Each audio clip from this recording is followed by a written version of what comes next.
नमस्कार। Digital India के 6 वर्ष पूरे होने के अवसर पर मैं परम आदरणीय प्रधानमंत्री जी का अभिवादन करता हूं, जिनके मार्गदर्शन में डिजिटल इंडिया में अभूतपूर्व प्रगति हुई है। मैं माननीय केंद्रीय मंत्री श्री रविशंकर प्रसाद जी से आग्रह करता हूं कि वह हमको संबोधित करें। श्रद्धेय प्रधानमंत्री जी, राज्य मंत्री संजय जी, सचिव अजय साहनी और देश भर के विभिन्न कोनों से डिजिटल सेवा का सुख प्राप्त करने वाले हमारे सारे भारतीय मित्रों, 6 साल डिजिटल इंडिया के पूरे हो गए। प्रधानमंत्री की एक सोच थी, डिजिटल इंडिया का मतलब है टेक्नोलॉजी के माध्यम से हिंदुस्तानियों का जीवन सरल बनाना, सुलभ बनाना और डिजिटल माध्यम से उनको सेवाएं प्राप्त हो। आज 6 साल बाद क्या स्थिति है? हमने गरीबों के अकाउंट खोले, सीधा सारे वेलफेयर के पैसे उनको भेजना शुरू किए।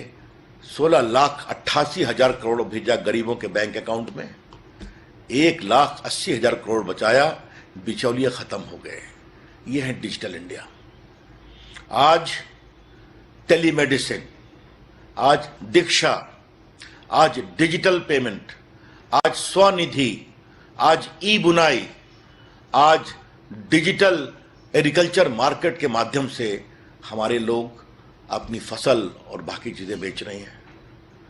और वन नेशन वन कार्ड के अंतर्गत कोई कहीं भी काम करता हो, वो राशन कार्ड कहीं से भी ले सकता है। प्रधानमंत्री जी, इस आंदोलन को आगे बढ़ाने में जहां सस्ता इंटरनेट, 75 करोड़ स्मार्टफोन इत्यादि का बहुत उपयोग हुआ है, वहीं कॉमन सर्विस सेंटर ने बहुत बड़ा काम किया है। आपका निर्देश था कि डिजिटल इंडिया को जन आंदोलन बनाओ, और इसको बनाने में लगभग 70-80 हजार से आज 4 लाख CSC भारत के विभिन्न कोनों में हैं। और मुझे आपको बताते हुए प्रधानमंत्री जी बहुत प्रसन्नता हो रही है कि देश के सभी 3,75,000 CSC में बैठे हमारे बच्चे बच्चियां आपके इस कार्यक्रम को देख रहे हैं। और एक उदाहरण मैं देना चाहूंगा, मैंने उनसे कोरोना में, लॉकडाउन में कहा था कि आप लोग ई ग्रामीण स्टोर खोलो। आज देश में 1,72,000 ई ग्रामीण स्टोर खुल गए इनके द्वारा, और उन्होंने 295 करोड़ का ट्रांजैक्शन किया है। तो आज अगर थोड़ी सी हिम्मत दिखाई जाए, जनता को विश्वास में लिया जाए, इस पूरे कोरोना काल में जिस तरह से टेलीमेडिसिन हो या डिजिटल माध्यम से टीका लगाने का कार्यक्रम हो या कॉन्ट्रैक्ट ट्रेसिंग हो या आरोग्य सेतु हो, इन सबों ने डिजिटल ऊंचाई को नई बुलंद तक पहुंचाया है। आज प्रधानमंत्री जी आप सबों से चर्चा करेंगे, हमारा भविष्य क्या है? हमारा भविष्य इस आंदोलन को और आगे बढ़ाना, आर्टिफिशियल इंटेलिजेंस, ब्लॉकचेन, अन्य सभी माध्यमों से देश को आगे बढ़ाना। और प्रधानमंत्री जी, आज देश में 50,000 स्टार्टअप हो गए जो भारतीय नौजवान नए नए सपने देख रहे हैं। और यहां BPO की एक बेटी से भी आप बात करेंगे, भारत के दूर आज छोटे छोटे स्तर पर जो BPO खुले हैं, वो एक नया आंदोलन बना है। तो हम इसको और आगे बढ़ाएंगे आपके आशीर्वाद से। और डिजिटल इंडिया जो दुनिया का एक कार्यक्रम बना है, आज हमारे IT विभाग ने, चाहे वो आधार हो, चाहे वो माईगव हो, चाहे वो मेघराज हो, चाहे वो उमंग हो, ऐसे दर्जनों कार्यक्रम कर करके दुनिया में भारत की डिजिटल व्यक्तित्व को एक नई ऊंचाई दी है। ये सब आपके आशीर्वाद से हुआ है प्रधानमंत्री जी। हम आज पुनः आपके सामने ये संकल्प करते हैं कि 6 साल में हमने इतनी जो ऊंचाई प्राप्त की है, आने वाले समय में देश के घर घर में जो ऑप्टिकल फाइबर नेटवर्क हम ला रहे हैं भारत नेट में, गांव गांव तक और नया एक संकल्प आए, विश्वास आए, चाहे वो टेलीमेडिसिन हो या कोचिंग हो या दीक्षा हो या स्कॉलरशिप हो या एम्पावरमेंट हो या बुनाई हो या कढ़ाई हो, ये सब एक साथ डिजिटल सेवाएं भारत को और मजबूत करेंगी। ये हमारा संकल्प है। इन्हीं कुछ शब्दों के साथ प्रधानमंत्री जी आपका बहुत बहुत अभिनंदन। आपने आशीर्वाद हमें जो दिया है 6 साल में, और जो सारे हमारे देश भर से डिजिटल के लाभार्थी जुटे हुए हैं, आपको मैं अपनी शुभकामनाएं दूंगा। संकल्प रखिए, भारत को हम और मजबूत करेंगे। धन्यवाद, बहुत बड़ा। धन्यवाद माननीय मंत्री जी। डिजिटल इंडिया को नेतृत्व देने और उसकी उपलब्धियों के बारे में सबको बताने के लिए। आपने सही कहा सर कि डिजिटल इंडिया एक मास मूवमेंट बन चुका है और डिजिटल इंक्लूजन को सुनिश्चित करते हुए ये हमें आत्मनिर्भरता की ओर तेजी से बढ़ा रहा है। प्रधानमंत्री जी ने डिजिटल इंडिया का जो सपना संजोया था वह अब तेजी से साकार हो रहा है। अब हम एक लघु वीडियो के माध्यम से डिजिटल इंडिया की यात्रा प्रस्तुत करेंगे।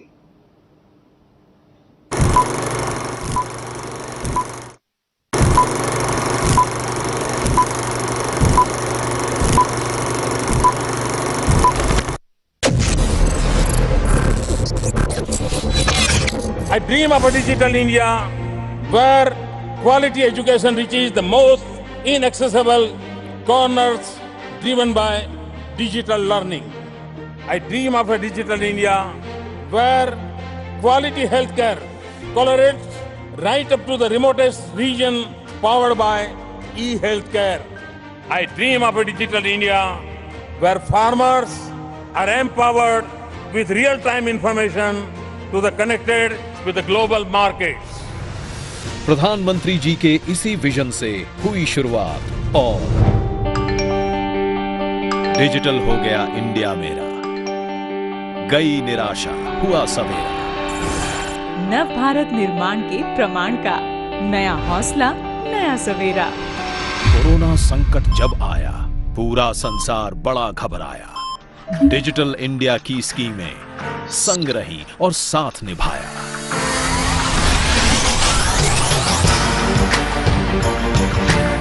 ई नाम पे बेचे किसान फसल, हुई दलाली की मुश्किल हल। नहीं बिचौलिया बीच में आया, बिना कटौती पैसा पाया।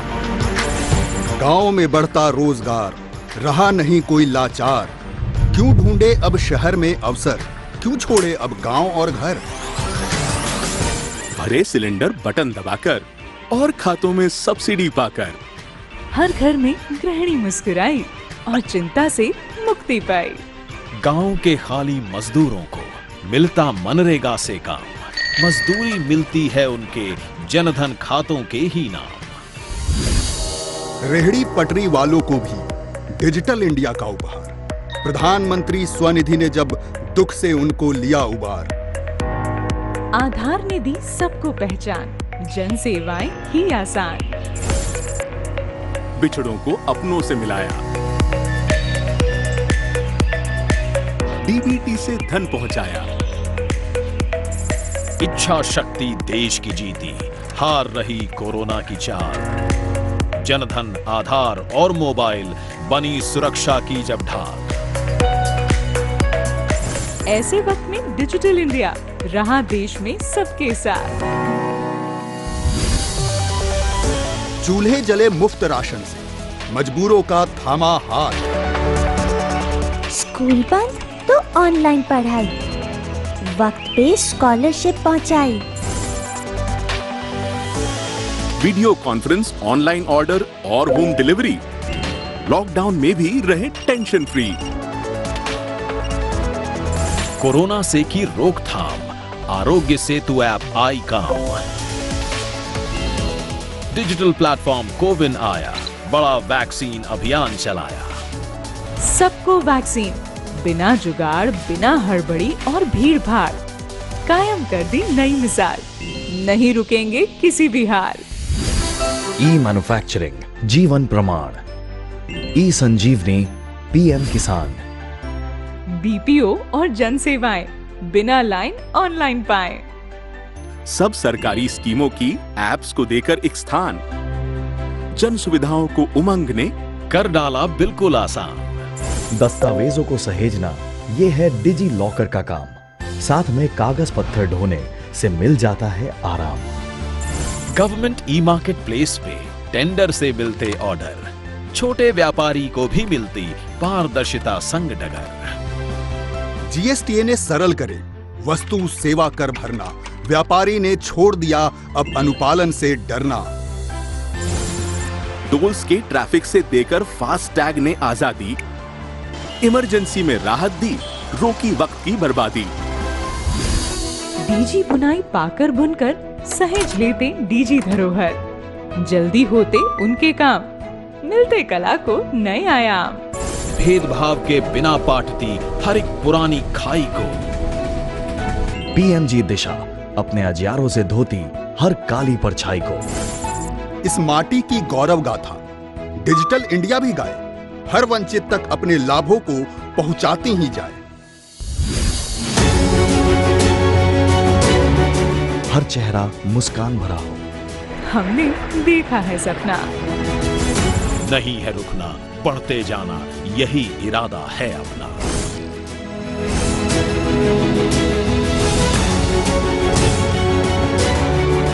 छह साल पहले शुरू हुआ डिजिटल इंडिया मिशन आज करोड़ों लोगों के जीवन का हिस्सा है। आज लोग हर छोटा बड़ा काम खुद ऑनलाइन कर रहे हैं, सही मायनों में आत्मनिर्भर हो रहे हैं। Digital India, power to empower. अब हम माननीय प्रधानमंत्री जी से अनुरोध करेंगे कि वह डिजिटल इंडिया के लाभार्थियों को अपने अनुभवों को हमारे साथ साझा करने की अनुमति दें।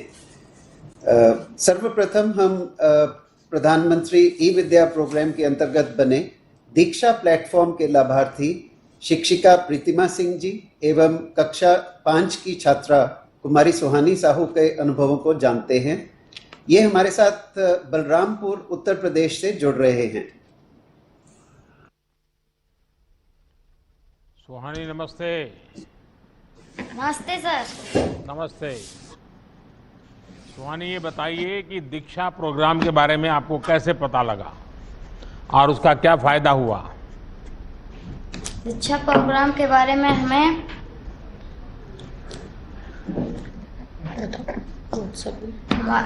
व्हाट्सएप पे एक लिंक आता है जिसे हम खोलकर उससे हम जानकारी लेते हैं।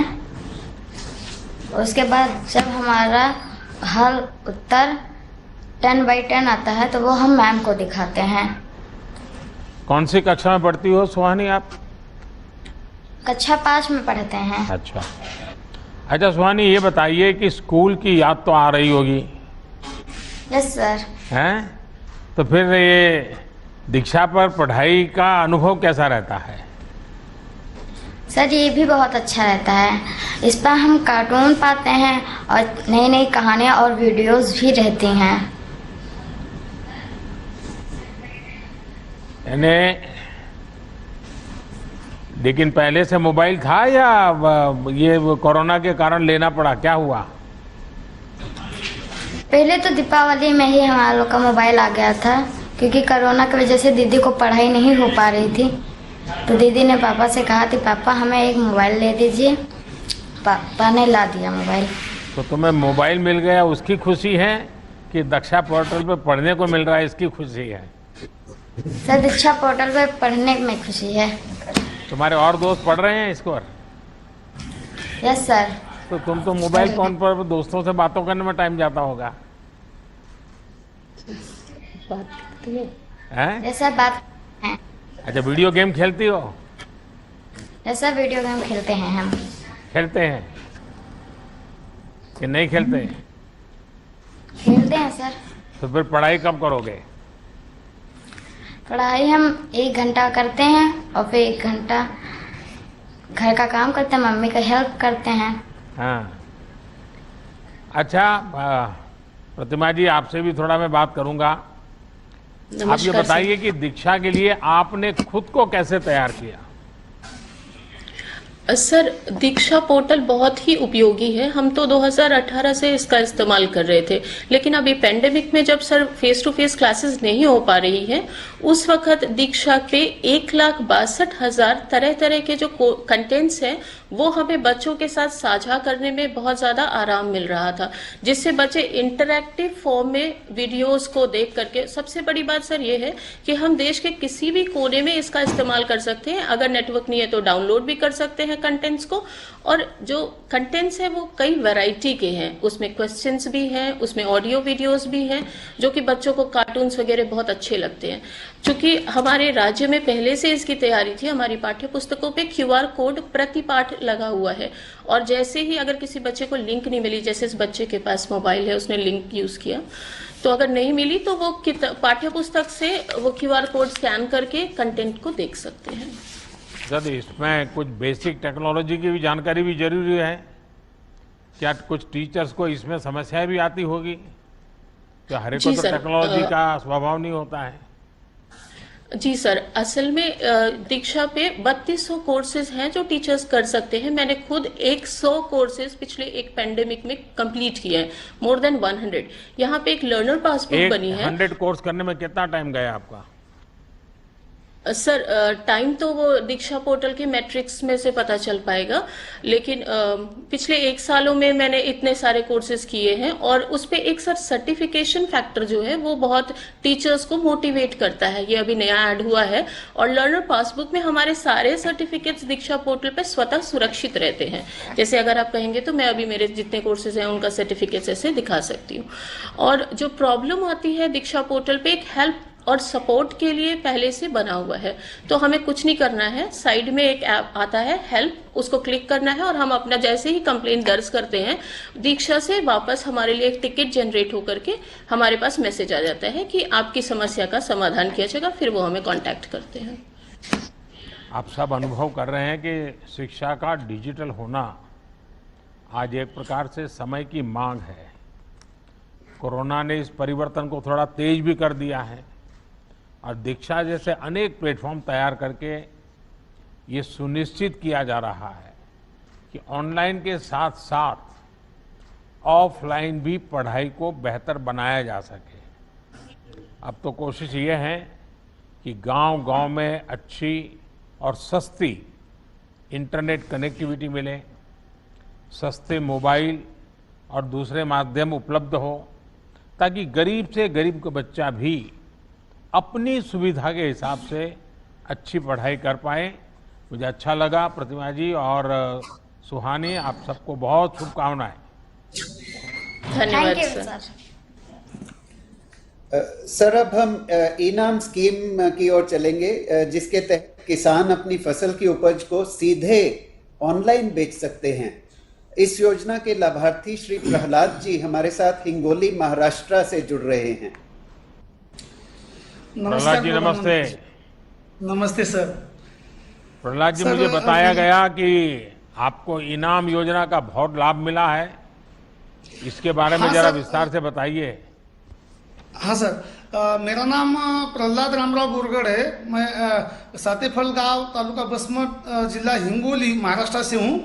और ये जो इनाम का प्लेटफॉर्म है, इसका हमने 2018 से काम इसमें चालू किया, और इसमें हमारे जैसे जो किसान हैं और भी छोटे छोटे किसान हैं, वो अपना जो फसल है वो इनाम के माध्यम से अच्छी तरह से बेच पा रहे हैं, और इसका जो मूल्य है वो भी ज़्यादा अच्छा मिल रहा है। पहले जो मार्केट का सिस्टम था उससे ये बहुत लाभकारी साबित हुआ है, और इससे पेमेंट भी अच्छी तरह से जल्दी मिलता है, उसमें गतिमानता भी बहुत है। हमारे मंडी में पूरे दिन भर 1000 से लेकर 2000 तक की बोरी बेची जाती थी, लेकिन अभी इनाम के माध्यम से लगभग 2 घंटे में 4000 5000 बोरी का भी ऑक्शन हो रहा है। और इसकी जो गतिमानता है कि काटा भी फास्ट हो रहा है, पेमेंट भी तुरंत मिल रहा है, और पारदर्शिता भी है। अभी कोविड-19 के समय देखा जाए तो पूरा ऑल इंडिया लॉकडाउन था, फिर भी हमारे किसानों को माल बेचने में कठिनाई नहीं आई। उस टाइम भी और पारदर्शिता भी उनको मिली, किसान भी वहाँ पे नहीं आया, खाली माल भेजा उन्होंने। जो भी रेट लेगा वो उसको मोबाइल एप्लीकेशन के माध्यम से उसको सीधा उसको रेट का पता चला। बायर को भी अच्छा माल मिल रहा था, उसको भी खरीदारी के लिए आसान गया। और लगभग जो कोविड-19 के समय हमने जो माल बेचा वो पूरे साल में भी वो रेट किसान को नहीं मिल पाया। इसलिए हमारे किसान भी इससे बहुत खुश है और ये इसका लाभ हमने अच्छी तरह से उठाया। हम चाहते हैं इसको बहुत अच्छी तरह से बढ़ावा मिले और किसानों को उससे लाभ मिले। प्रहलाद जी, इसके दरमियान आपको मंडी तो जाना नहीं पड़ता होगा? सर, इससे जो एफपीओ मॉडल कोविड-19 के समय लाया गया तो इससे हमें मंडी में भी जाने की जरूरत नहीं पड़ी और हमारी ही सूर्या फार्मर प्रोड्यूसर कंपनी का हमने जो ग्रुप बनाया तो उस प्लेटफॉर्म में खुद जो खरीदार है वो हमारे यहाँ पे आए, उन्होंने वहाँ से ही टेंडर भरा, ऑनलाइन कुछ लोगों ने टेंडर भरा और उससे वो माल खरीदा। इसलिए ना हमारे किसानों को कहीं जाने की जरूरत पड़ी, ना ही हमें कहीं जाना पड़ा और अच्छा रेट मिला। ये बहुत लाभकारी रहा क्योंकि ट्रांसपोर्टेशन भी घटा और कहीं माल के पास अटक पड़ने की भी जरूरत नहीं पड़ी। कहीं लॉकडाउन में पुलिस की भी दिक्कत कहीं भी नहीं आई हमें। प्रहलाद जी, आपको सुनकर के मुझे इतना अच्छा लगा और इतने कॉन्फिडेंस के साथ, और आप पूरी तरह अनुभव की वाणी बता रहे थे। मुझे विश्वास है कि देश भर के किसान आपके मुंह से ये बात सुनेंगे तो उनका भी इनाम के प्रति, इस टेक्नोलॉजिकल व्यवस्था के प्रति बड़ा भरोसा बढ़ेगा। और इनाम को बनाया ही इसीलिए है ताकि किसान अपने घर से पूरे देश की मंडियों के साथ सौदा कर सके, जहां उपज के ज़्यादा दाम है वहां अपनी उपज बेच सके। किसान हो या व्यापारी, इससे लोग अब बड़ी संख्या में जुड़ रहे हैं। मेरा आपसे आग्रह है कि अपने अनुभवों को ज़्यादा से ज़्यादा किसानों तक पहुंचाइए और जो लाभ आपको मिला है वो देश के हर कोने में किसानों को मिले, इसकी चिंता आप जरूर करें। और मुझे विश्वास है कि आप जिस कॉन्फिडेंस से बोल रहे हैं आप पक्का लोगों को बताएंगे। बहुत बहुत धन्यवाद। धन्यवाद सर। ई संजीवनी स्वास्थ्य एवं परिवार कल्याण मंत्रालय की ऑनलाइन ओपीडी सेवा है सर।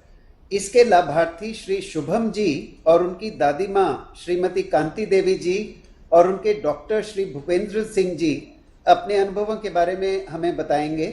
श्री शुभम जी और उनकी दादी माँ ईस्ट चंपारण बिहार से हमारे साथ जुड़ रहे हैं, जो कि नेपाल बॉर्डर के पास में है, और डॉक्टर भूपेंद्र सिंह हमारे साथ जुड़ रहे हैं लखनऊ से। शुभम जी नमस्कार। नमस्कार सर। आपकी माता जी को प्रणाम।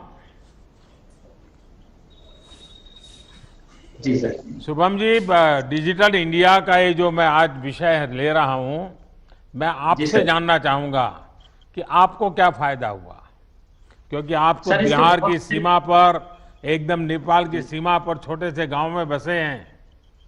जी सर, इसके बहुत सारे फायदे हुए। एक तो सर ये हुआ कि हमें आने जाने के झंझट से मुक्ति हो गया, और दूसरा कि जो जाने आने में खर्च होते हैं वो खर्च भी हमारे बच गए। और सबसे बड़ा सर, सबसे महत्वपूर्ण, इस कोरोना काल में जो लोगों के संपर्क में आने से बच गए, जिससे संक्रमण के चांसेस बहुत कम हुए। और इसके एक और फायदे ये है कि हमें जो भी उपचार के लिए हम डॉक्टर से उपचार कराते हैं वीडियो कॉन्फ्रेंसिंग के थ्रू, तो पर्ची हमें ऐप पे ही मिल जाती है। और एक फायदे और है सर इसके कि जो भी बड़े बड़े स्पेशलिस्ट डॉक्टर है जो अवेलेबल नहीं होते हैं ऑफलाइन, तो उन्हें हम ऑनलाइन ई संजीवनी ऐप के माध्यम से कनेक्ट कर सकते हैं सर। नहीं तो आपने किस योजना का सबसे ज्यादा इसमें लाभ लिया है डिजिटल इंडिया में? सर ई संजीवनी।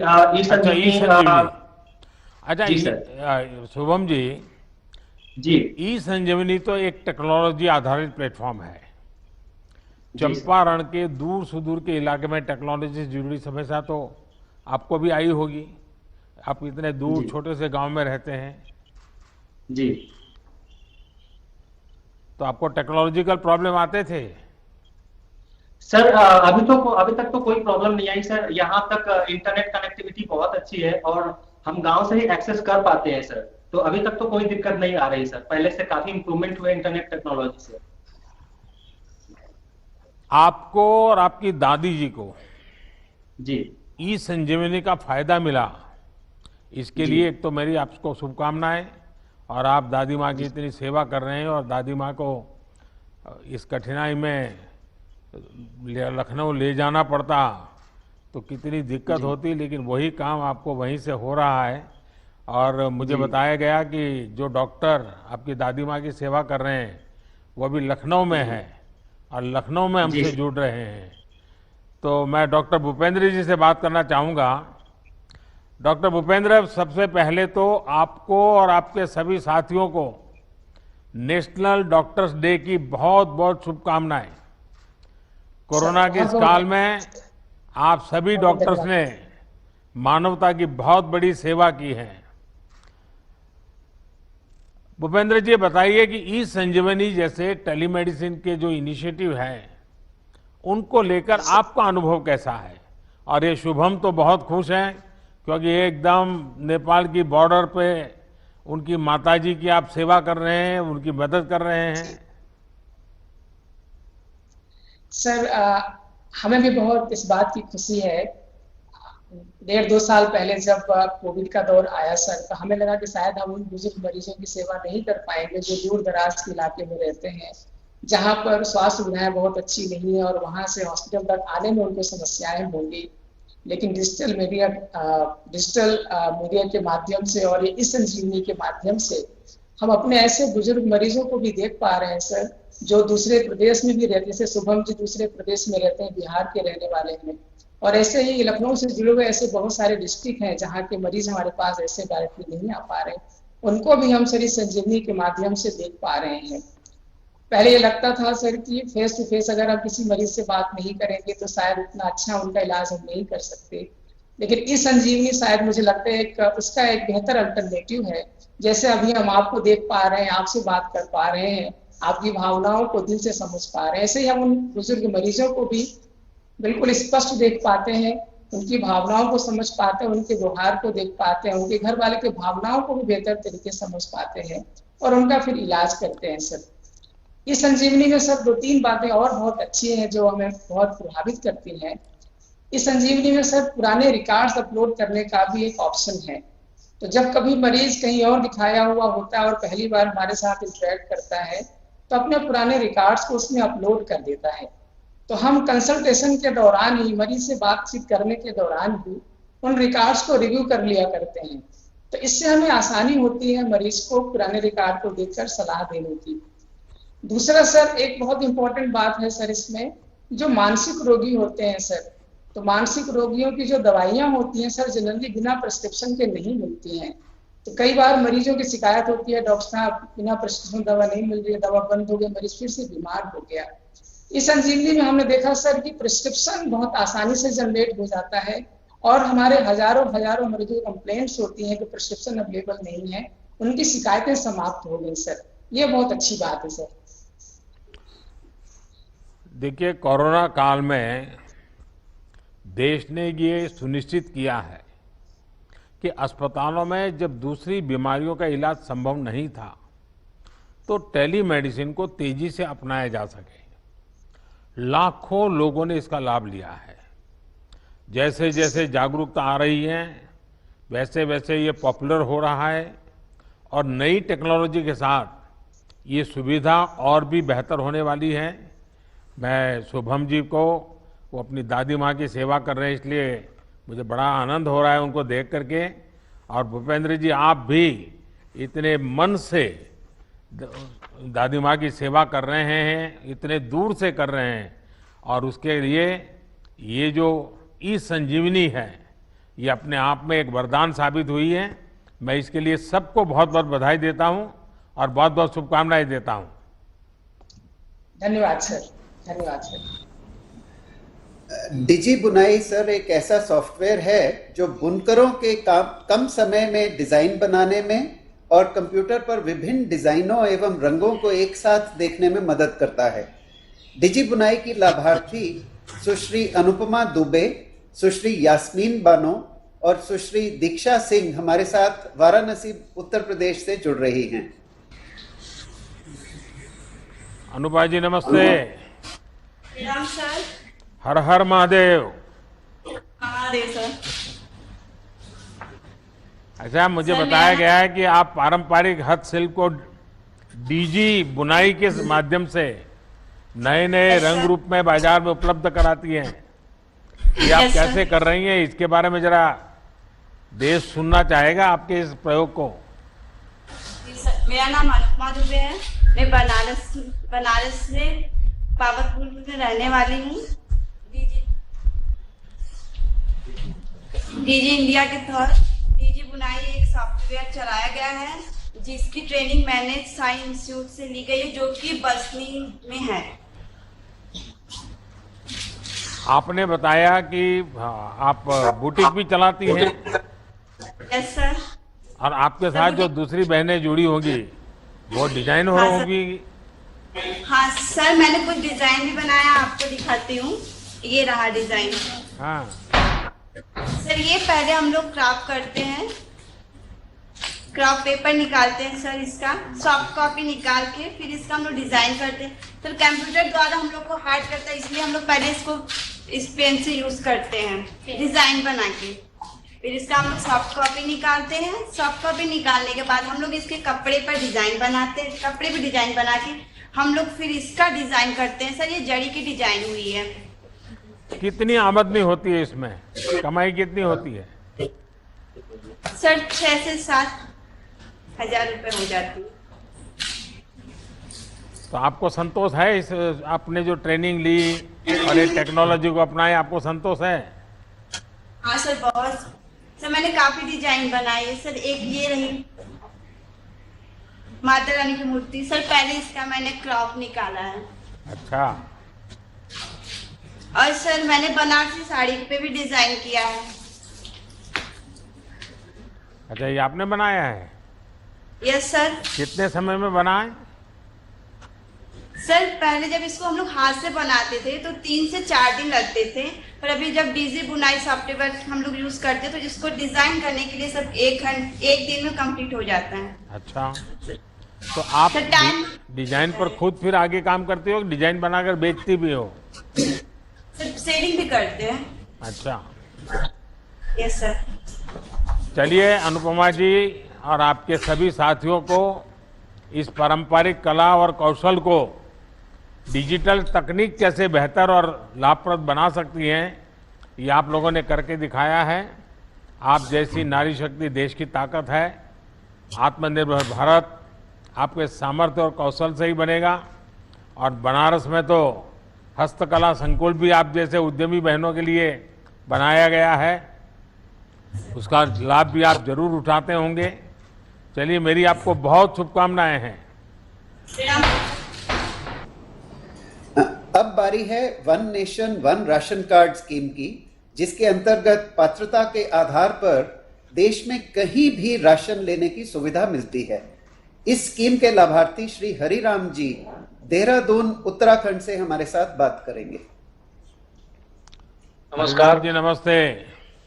नमस्कार आदरणीय प्रधानमंत्री जी।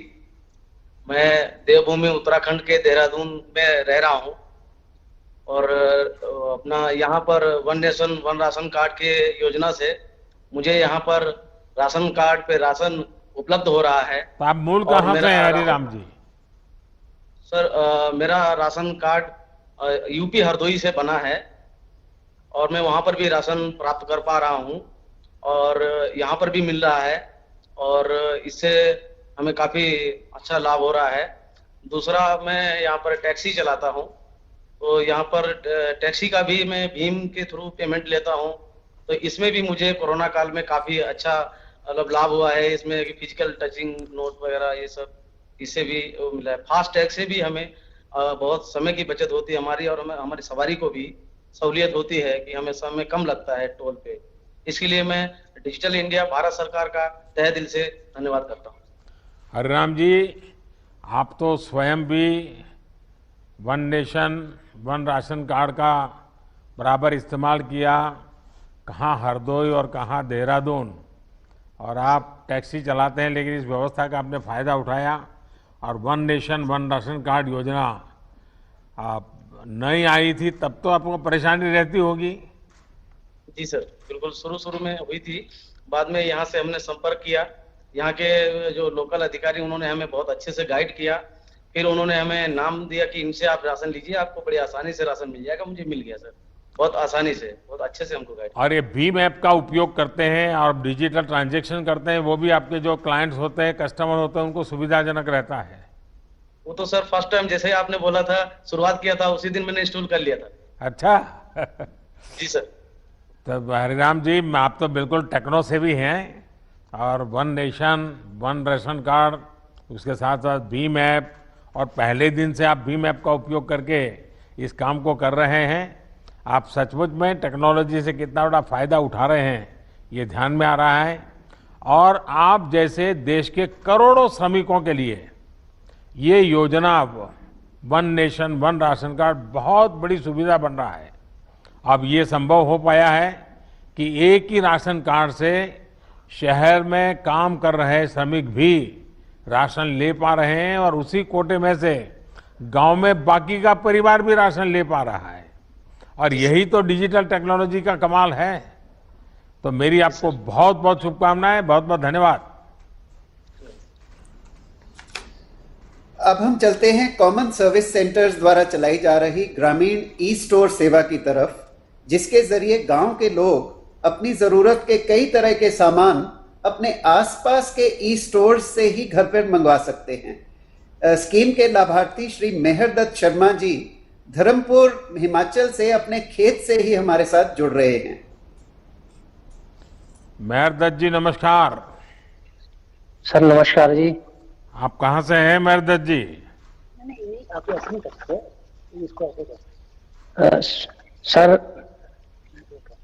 सर मेरा नाम मेहरदत्त, मैं ग्राम बसावल, तहसील कसौली, जिला सोलन, हिमाचल प्रदेश का एक किसान हूँ। और आप किसान किस चीज की खेती करते हैं मेहरदत्त जी? किसकी खेती करते हैं? मशरूम की? टमाटर, शिमला मिर्च, और हमारा अदरक हो गया सर, और भिंडी वगैरह, ये सारी। अभी टमाटर खेत में खड़ा हो सर मैं। तो आपको डिजिटल इंडिया से कैसे लाभ मिला है? सर हमें डिजिटल इंडिया से, जैसे हमारे जो पंचायत में ग्रामीण ई स्टोर खुला, तो खासकर लॉकडाउन के टाइम में, तो उस समय हमें बाजार में बड़ी मुश्किल हो रही थी सामान ले आने के लिए, जो हमें काफी महंगे इसमें मिलता था। तो हमें जैसे ही ग्रामीण ई स्टोर, CSC ग्रामीण ई स्टोर का पता चला, तो उन्होंने हमें घर बैठे ही और उचित मूल्य पे और मतलब सही क्वालिटी का घर पहुंचे सारा सामान भेजा सर, जैसे कि गऊ के लिए आपका खल, चोकर इत्यादि, और हमारा आटा, बेसन वगैरह सारा कुछ।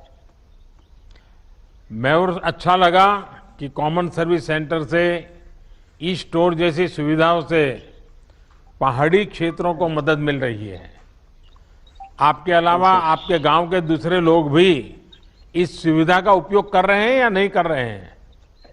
हाँ जी सर, हमारी जो पंचायत है हांजी मातला धर्मपुर के साथ, तो उसमें मैक्सिमम सारे लोग जुड़ चुके हैं सर। जो हमारे मतलब गाड़ी आते हैं, तो जैसे और उनको GPay के द्वारा हम ग्रामीण ई स्टोर के लिए जो पेमेंट कर देते हैं, हमें पैसे देने की भी जरूरत नहीं पड़ती ऐसे नगद कैश। चलिए, इंटरनेट का लाभ उनको भी मिले जिनके पास मोबाइल फोन या कंप्यूटर नहीं है। इसके लिए कॉमन सर्विस सेंटर बनाए जा रहे हैं। बहुत ही कम समय में देश भर में लाखों ऐसे सेंटर्स का नेटवर्क खड़ा किया गया है। ये सेंटर आज ग्रामीणों को सरकार की अन्य योजनाओं का लाभ भी दिला रहे हैं और गांव के युवाओं को रोजगार भी दे रहे हैं। चलिए, मेरी तरफ से आपको बहुत शुभकामनाएं हैं। सर, अगली स्कीम है प्रधानमंत्री स्वनिधि योजना। इसके अंतर्गत आसान दरों पर कामकाज के लिए स्ट्रीट वेंडर्स को लोन की सुविधा है, जो कि कम ब्याज पर मिलती है। इस स्कीम की लाभार्थी श्रीमती नाजमीन शाह उज्जैन मध्य प्रदेश से हमारे साथ जुड़ रही हैं। नाजमीन जी नमस्ते। माननीय प्रधानमंत्री जी नमस्ते। नाजमीन जी, मुझे बताया गया कि आपको PM स्वनिधि का लाभ मिला है। आपको पहले कभी इस प्रकार की मदद मिली थी क्या, और इससे आपको फायदा क्या हुआ? सर, लॉकडाउन के कारण हमारी आर्थिक स्थिति काफ़ी कमज़ोर हो गई थी। जो बचत थी सर हमारी वो भी सब खर्च हो गई थी। सर मेरे जो मिस्टर है वो कार मैकेनिक है सर, और हमारे पास कुछ भी नहीं था सर। तो मुझे अखबार के माध्यम से सर स्वनिधि योजना के बारे में पता चला। सर मैंने MP ऑनलाइन पर जाकर ऑनलाइन आवेदन किया। उन्होंने वो आवेदन बैंक पहुंचाया और बैंक से मुझे सर कॉल आया साइन करने के लिए, और बैंक और नगर निगम के प्रयासों के द्वारा सर मुझे आसानी से 10,000 का ऋण उपलब्ध हो गया। सर मैं वो 10,000 का ऋण चुका चुकी हूँ। मुझे 20,000 का भी ऋण प्राप्त हो गया है सर। राज्य शासन के द्वारा सर आपने जो 1,000 रुपए की राशि दी थी सर वो भी मुझे प्राप्त हो चुकी है सर। नगर निगम के द्वारा सर मुझे फोन पे पेटीएम अकाउंट मिला था सर, और QR कोड मिला था सर, जिससे मैं आसानी से कैशलेस लेन देन कर सकती हूँ सर। सर मैं टाटा भी डिजिटल यूज करती हूँ सर, और काफी सहयोग मिलता है मुझे सभी का। अच्छा नाजमीन जी, PM स्वनिधि योजना का एक पहलू ये भी है कि इसमें डिजिटल पेमेंट को प्रोत्साहित किया जा रहा है। नाजमीन जी, आप भी कैशलेस पेमेंट लेती हैं या नकद में व्यापार करती है, कैसे करती हैं आप? नहीं सर, कैशलेस डिजिटल जमाना है सर, तो डिजिटलाइजेशन से ही सब पेमेंट किया जाता है सर। और QR सर, जो मेरे जो ग्राहक रहते हैं सर, वो मेरे पास QR कोड है सर, वो स्कैन करते हैं तो उनकी स्क्रीन पर सर मेरा अकाउंट नंबर आ जाता है, और वो स्कैन करने के बाद सर मेरे अकाउंट में पैसा आ जाता है। तो आप कैसे पेमेंट करती है, जरा पेमेंट दिखा सकती हो मुझे, कैसे करती है QR कोड का उपयोग?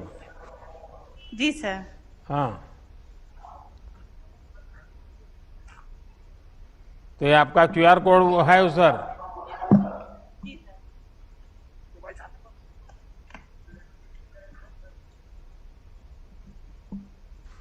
अच्छा, एकदम आपने शुरू कर दिया। जी सर। हाँ, तो जी सर, मेरा फोन पे अकाउंट है सर। मैं जिस व्यक्ति से माल खरीदती हूँ मैं उसको ऑनलाइन ट्रांजैक्शन करती हूँ।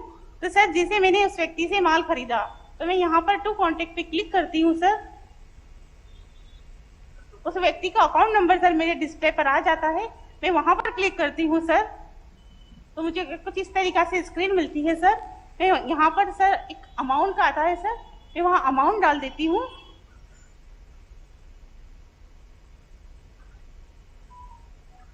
मुझे 1520 रुपए का पेमेंट करना है सर इस व्यक्ति को, और मैं फिर इसको सेंड कर देती हूँ। वाह, चलिए, आपको तो बिल्कुल एकदम फटाफट आप कारोबार कर लेती है। जी सर, मैं उसके बाद फिर पासवर्ड डालती हूँ।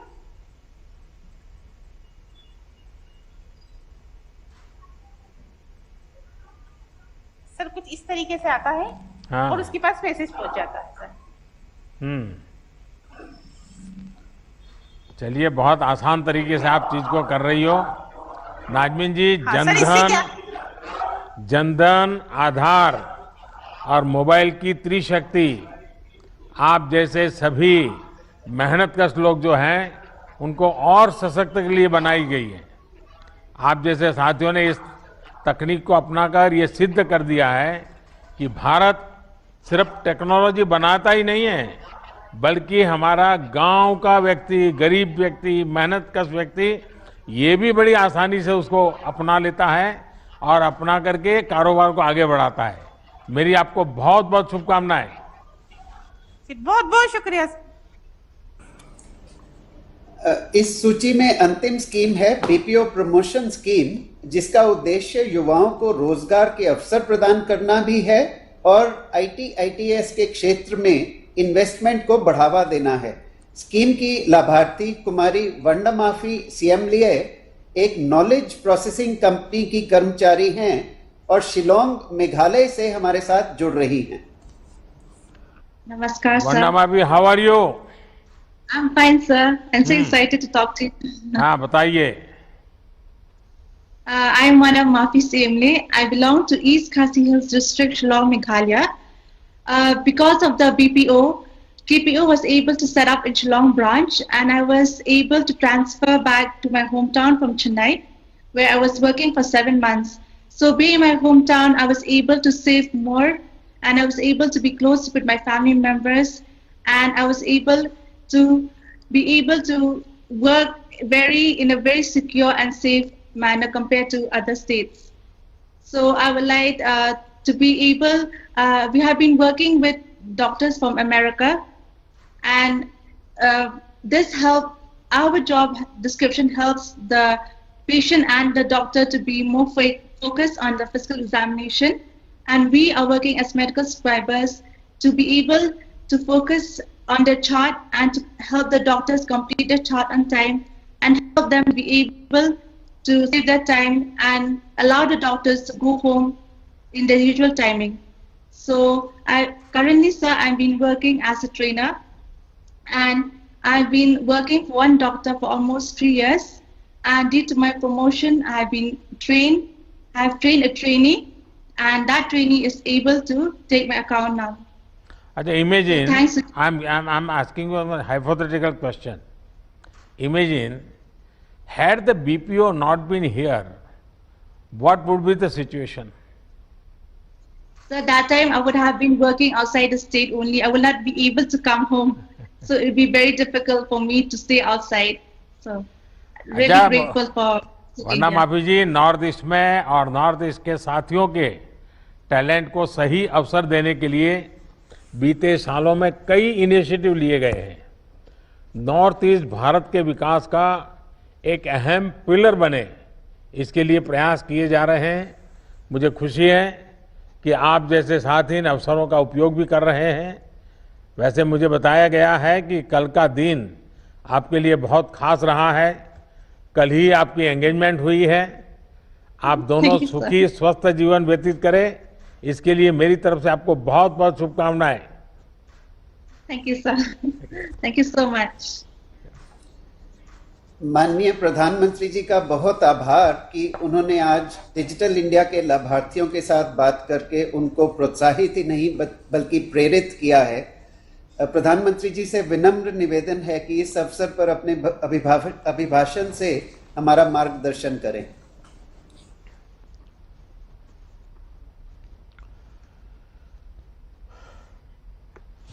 नमस्कार। केंद्रीय मंत्रिमंडल में मेरे सहयोगी श्री रविशंकर प्रसाद जी, श्रीमान संजय धोत्रे जी, डिजिटल इंडिया के अलग अलग इनिशिएटिव से जुड़े सभी मेरे साथियों, भाइयों और बहनों, डिजिटल इंडिया अभियान के 6 वर्ष पूरे होने पर आप सभी को बहुत बहुत शुभकामनाएं। आज का दिन भारत के सामर्थ्य, भारत के संकल्प और भविष्य की असीम संभावनाओं को समर्पित है। आज का दिन हमें ये याद दिला रहा है कि एक राष्ट्र के रूप में सिर्फ 5-6 वर्षों में हमने डिजिटल स्पेस में कितनी ऊंची छलांग लगाई है। साथियों, भारत को डिजिटल पथ पर तेज गति से आगे बढ़ाते हर देशवासी का जीवन आसान बनाने का सपना पूरे देश का है। इसको पूरा करने में हम सभी दिन रात लगे हुए हैं। देश में आज एक तरफ इनोवेशन का जुनून है, तो दूसरी तरफ इनोवेशन को तेजी से एडप्ट करने का जज्बा भी है। और इसलिए डिजिटल इंडिया भारत का संकल्प है। डिजिटल इंडिया आत्मनिर्भर भारत की साधना है। डिजिटल इंडिया 21वीं सदी में सशक्त होते भारत का एक जयघोष है। साथियों, मिनिमम गवर्नमेंट मैक्सिमम गवर्नेंस के सिद्धांतों पर चलते हुए सरकार और जनता के बीच, सिस्टम और सुविधाओं के बीच, समस्याओं और सर्विस के बीच गैप कम करना, इनके बीच की मुश्किलें खत्म करना और जन सामान्य की सुविधा बढ़ाना इस समय की मांग रहा है। और इसलिए डिजिटल इंडिया सामान्य नागरिक को सुविधा और उनके एम्पावरमेंट का एक बहुत सशक्त माध्यम है। साथियों, डिजिटल इंडिया ने कैसे संभव किया है, इसका शानदार उदाहरण है डिजी लॉकर। स्कूल के सर्टिफिकेट, कॉलेज की डिग्री, ड्राइविंग लाइसेंस, पासपोर्ट, आधार या दूसरे दस्तावेजों को संभाल कर रखना हमेशा से लोगों के लिए बहुत बड़ी चिंता रहती है। कई बार बाढ़ में, भूकंप में, सुनामी में, कहीं आग लगने की वजह से लोगों के जरूरी पहचान पत्र नष्ट हो जाते हैं। लेकिन अब 10वीं, 12वीं, कॉलेज, यूनिवर्सिटी के मार्कशीट से लेकर दूसरे तमाम दस्तावेज सीधे डिजी लॉकर में सहज रूप से रखे जा सकते हैं। अभी कोरोना के इस काल में कई शहरों के कॉलेज एडमिशन के लिए स्कूल सर्टिफिकेट्स का वेरिफिकेशन डिजी लॉकर की मदद से ही कर रहे हैं। साथियों, ड्राइविंग लाइसेंस हो, बर्थ सर्टिफिकेट हो, बिजली का बिल भरना हो, पानी का बिल भरना हो, इनकम टैक्स रिटर्न भरना हो, इस तरह के अनेक कामों के लिए अब प्रक्रियाएं डिजिटल इंडिया की मदद से बहुत आसान, बहुत तेज हुई है। और गांवों में तो ये सब अब अपने घर के पास सीएससी सेंटर में भी हो रहा है। डिजिटल इंडिया ने गरीब को मिलने वाले राशन की डिलीवरी को भी आसान किया है। ये डिजिटल इंडिया की ही शक्ति है कि one nation one ration card का संकल्प पूरा हो रहा है। अब दूसरे राज्य में जाने से नया राशन कार्ड नहीं बनाना होगा। एक ही राशन कार्ड पूरे देश में मान्य है और इसके सबसे बड़ा लाभ उन श्रमिक परिवारों को हो रहा है जो काम के लिए दूसरे राज्यों में जाते हैं। अभी मेरी ऐसे ही एक साथी से बात भी हुई। हाल ही में माननीय सर्वोच्च न्यायालय ने भी इससे जुड़ा एक बड़ा अहम फैसला दिया है। कुछ राज्य हैं जो इन बात को मानते नहीं थे। आखिरकार सुप्रीम कोर्ट ने हुक्म किया है कि इन राज्यों ने अब तक जिन्होंने one ration card, one nation वाला बात नहीं स्वीकार किए हैं, वो तुरंत लागू करें। हुक्म करना पड़ा सुप्रीम कोर्ट को और उन्हें भी इसी योजना का लागू करने के लिए कहा गया है। मैं इस फैसले के लिए सुप्रीम कोर्ट का भी अभिनंदन करता हूं, क्योंकि ये गरीबों के लिए है, मजदूरों के लिए है, अपने स्थान से बाहर जिनको जाना पड़ रहा है उनके लिए है। और अगर संवेदनशीलता है तो ऐसे काम को प्राथमिकता तुरंत मिलती है। साथियों, डिजिटल इंडिया आत्मनिर्भर भारत के संकल्प को मजबूत से आगे बढ़ा रहा है। डिजिटल इंडिया उन लोगों को भी सिस्टम से कनेक्ट कर रहा है जिन्होंने कभी इसकी कल्पना भी नहीं की थी। अभी कुछ और लाभार्थियों से मैंने बात की है। वो बड़े गौरव और संतोष के साथ बता रहे थे कि डिजिटल समाधान से कैसे उनके जीवन में बदलाव आया है। रेहड़ी, ठेला, पटरी वालों ने कब सोचा था कि वो बैंकिंग सिस्टम से जुड़ेंगे और उनको भी बैंक से आसान और सस्ता ऋण मिलेगा।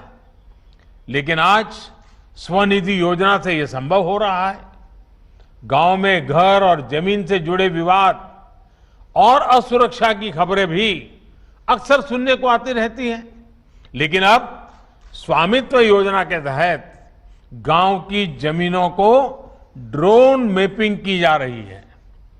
डिजिटल माध्यम से ग्रामीणों को अपने घर की कानूनी सुरक्षा का दस्तावेज मिल रहा है। ऑनलाइन पढ़ाई से लेकर दवाई तक के लिए जो प्लेटफॉर्म विकसित किए गए हैं, उनसे देश के करोड़ों साथी आज लाभान्वित हो रहे हैं। साथियों, दूर सुदूर तक स्वास्थ्य सुविधाओं को पहुंचाने में भी डिजिटल इंडिया अहम भूमिका निभा रहा है। थोड़ी देर पहले बिहार के साथी ने मुझे बताया कि ई संजीवनी ने कैसे इस मुश्किल समय में घर बैठे ही उनकी दादी माँ के स्वास्थ्य लाभ की चिंता की। सबको स्वास्थ्य सुविधा मिले, समय पर अच्छी सुविधा मिले, ये हमारी प्राथमिकता है। और इसके लिए नेशनल डिजिटल हेल्थ मिशन के तहत एक प्रभावी प्लेटफॉर्म पर भी काम चल रहा है। इस कोरोना काल में जो डिजिटल सॉल्यूशन भारत ने तैयार किए हैं, वो आज पूरी दुनिया में चर्चा का भी विषय है और आकर्षण का भी विषय है। दुनिया के सबसे बड़े डिजिटल कॉन्टैक्ट ट्रेसिंग ऐप में से एक आरोग्य सेतु का कोरोना संक्रमण को रोकने में बहुत मदद मिली है। टीकाकरण के लिए भारत के कोविन ऐप में भी आज अनेकों देश दिलचस्पी दिखा रहे हैं। वो चाहते हैं उनके देश में इस योजना का लाभ मिले। वैक्सीनेशन की प्रक्रिया के लिए ऐसा मॉनिटरिंग टूल होना हमारी तकनीकी कुशलता का प्रमाण है। साथियों, कोविड काल में ही हमने अनुभव किया कि डिजिटल इंडिया ने हमारे काम को कितना सरल बना दिया है। आज तो हम देखते हैं कि कोई पहाड़ों से, कोई गांवों में बने होम स्टे से अपना काम कर रहा है।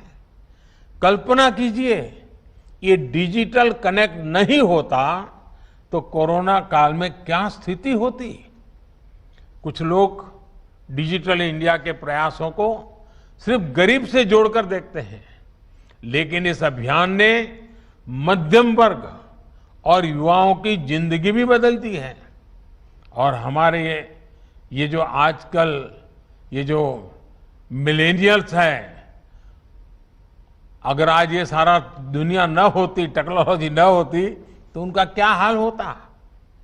बिना सस्ते स्मार्टफोन, सस्ते इंटरनेट और सस्ते डेटा के उनके डेली रूटीन में जमीन आसमान का अंतर होता। इसलिए मैं कहता हूं, डिजिटल इंडिया यानी सबको अवसर, सबको सुविधा, सबकी भागीदारी। डिजिटल इंडिया यानी सरकारी तंत्र तक हर किसी की पहुंच। डिजिटल इंडिया यानी पारदर्शी, भेदभाव रहित व्यवस्था और भ्रष्टाचार पर चोट।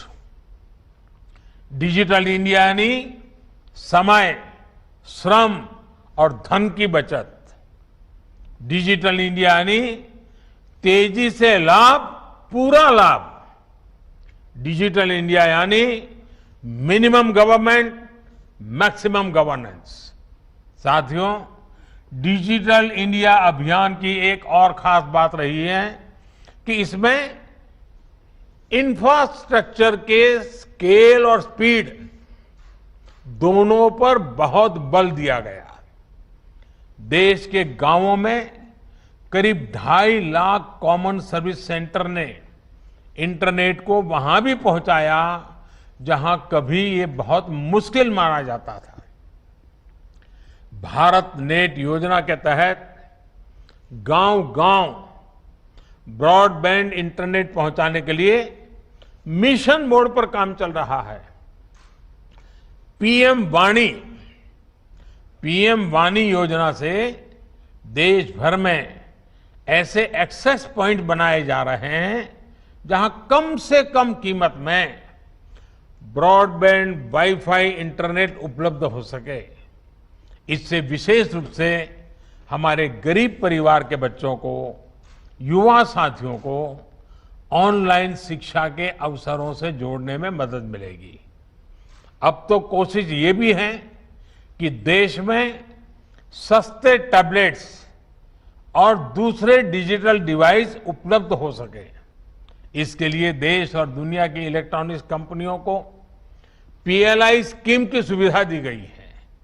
साथियों, आज भारत जितनी मजबूती के साथ दुनिया की अग्रणी डिजिटल इकोनॉमी में से एक बना है, वो हर भारतवासी के लिए गौरव का विषय है।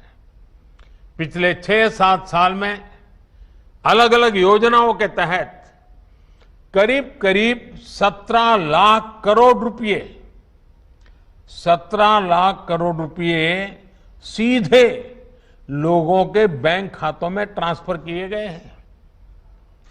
कोरोना काल में डिजिटल इंडिया अभियान देश के कितना काम आया है, ये भी हम सभी ने देखा है।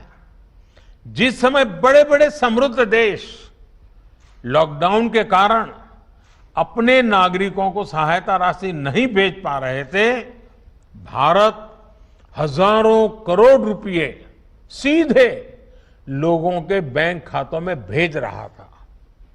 कोरोना के इस 1.5 साल में ही भारत ने विभिन्न योजनाओं के तहत करीब 7 लाख करोड़ रुपए डायरेक्ट बेनिफिट ट्रांसफर डीबीटी के माध्यम से लोगों के बैंक अकाउंट में भेजे हैं। भारत में आज सिर्फ यूपीआई, भीम यूपीआई से ही हर महीने करीब 5 लाख करोड़ रुपए का लेन देन होता है। साथियों, किसानों के जीवन में भी डिजिटल लेन देन से अभूतपूर्व परिवर्तन आया है। पीएम किसान सम्मान निधि के तहत 10 करोड़ से ज्यादा किसान परिवारों को 1,35,000 करोड़ रुपए सीधे बैंक अकाउंट में जमा किए गए हैं। डिजिटल इंडिया ने वन नेशन वन एमएसपी की भावना को भी साकार किया है। इस वर्ष गेहूं की रिकॉर्ड खरीद का लगभग 85,000 करोड़ रुपए सीधे किसान के बैंक खाते में पहुंचा है। इनाम पोर्टल से ही अब तक देश के किसान 1,35,000 करोड़ रुपए से ज्यादा का लेन देन कर चुके हैं। साथियों, वन नेशन वन कार्ड यानी देश भर में ट्रांसपोर्ट और दूसरी सुविधाओं के लिए पेमेंट का एक ही माध्यम एक बहुत बड़ी सुविधा सिद्ध होने वाला है। फास्टैग के आने से पूरे देश में ट्रांसपोर्ट आसान भी हुआ है, सस्ता भी हुआ है और समय की भी बचत हो रही है। इसी तरह जीएसटी से ई वे बिल्स की व्यवस्था से देश में व्यापार कारोबार में सुविधा और पारदर्शिता दोनों सुनिश्चित हुई है। कल ही जीएसटी को 4 वर्ष पूरे हुए हैं। कोरोना काल के बावजूद पिछले 8 महीने से लगातार जीएसटी रेवेन्यू 1 लाख करोड़ रुपए के मार्क को पार कर रहा है। आज 1 करोड़ 28 लाख से अधिक रजिस्टर्ड उद्यमी इसका लाभ ले रहे हैं। वहीं गवर्नमेंट ई मार्केट प्लेस यानी जेम से होने वाली सरकारी खरीद ने पारदर्शिता बढ़ाई है, छोटे से छोटे व्यापारी को अवसर दिया है। साथियों, ये दशक डिजिटल टेक्नोलॉजी में भारत की क्षमताओं को ग्लोबल डिजिटल इकोनॉमी में भारत की हिस्सेदारी को बहुत ज्यादा बढ़ाने वाला है। इसलिए बड़े बड़े एक्सपर्ट्स इस दशक को इंडिया टेकट के रूप में देख रहे हैं। एक अनुमान है कि अगले कुछ सालों में भारत की दर्जनों टेक्नोलॉजी कंपनियां यूनिकॉर्न क्लब में शामिल होगी। ये दिखाता है कि डेटा और डेमोग्राफिक डिविडेंड की सामूहिक ताकत कितना बड़ा अवसर हमारे सामने ला रही है। साथियों, 5G टेक्नोलॉजी पूरी दुनिया में जीवन के हर पहलू में बड़े बदलाव करने वाली है। भारत भी इसके लिए तैयारी में जुटा है। आज जब दुनिया इंडस्ट्री 4.0 की बात कर रही है, तो भारत इसके एक बड़े भागीदार के रूप में उपस्थित है। डेटा पावर हाउस के रूप में भी अपनी जिम्मेदारी का भारत को एहसास है। इसलिए डेटा प्रोटेक्शन के लिए भी हर जरूरी प्रावधान पर निरंतर काम चल रहा है। कुछ दिन पहले ही साइबर सिक्योरिटी से जुड़ी इंटरनेशनल रैंकिंग आई है। 180 से ज्यादा देशों के ITU global cyber security index में भारत दुनिया के टॉप 10 कंट्रीज में, टॉप 10 देशों में शामिल हो चुका है। साल भर पहले तक हम इसमें 47वीं रैंक पर थे, करीब करीब 50। साथियों, मुझे भारत के युवाओं पर, उनके सामर्थ्य पर पूरा भरोसा है। मुझे विश्वास है कि हमारे युवा डिजिटल एम्पावरमेंट को नई ऊंचाइयों पर पहुंचाते रहेंगे। हमें मिलकर प्रयास करते रहना होगा। हम इस डेकेड को इंडिया टेकेड बनाने में सफल होंगे। इसी कामना के साथ आप सभी को फिर से मेरी बहुत बहुत शुभकामनाएं। माननीय प्रधानमंत्री जी, आपके प्रेरणादायक और उत्साहवर्धक शब्दों के लिए आपको कोटि कोटि आभार। हम आपको विश्वास दिलाना चाहते हैं कि आपके देखे हुए हर सपने को साकार करने के लिए हम भरसक प्रयास करेंगे। इस अवसर पर मैं माननीय मंत्री जी का एवं सभी लाभार्थियों का कार्यक्रम के लिए अपना बहुमूल्य समय देने के लिए आभार व्यक्त करता हूं। इस कार्यक्रम से जुड़े अपने सभी ऑफिसर्स, विशेषकर डिजिटल इंडिया कॉरपोरेशन के MD श्री अभिषेक सिंह जी एवं उनके सहकर्मियों को धन्यवाद देता हूं, जिन्होंने इस कार्यक्रम को सफल बनाने के लिए रात दिन कड़ा परिश्रम किया है। आपको बहुत बहुत आभार। धन्यवाद।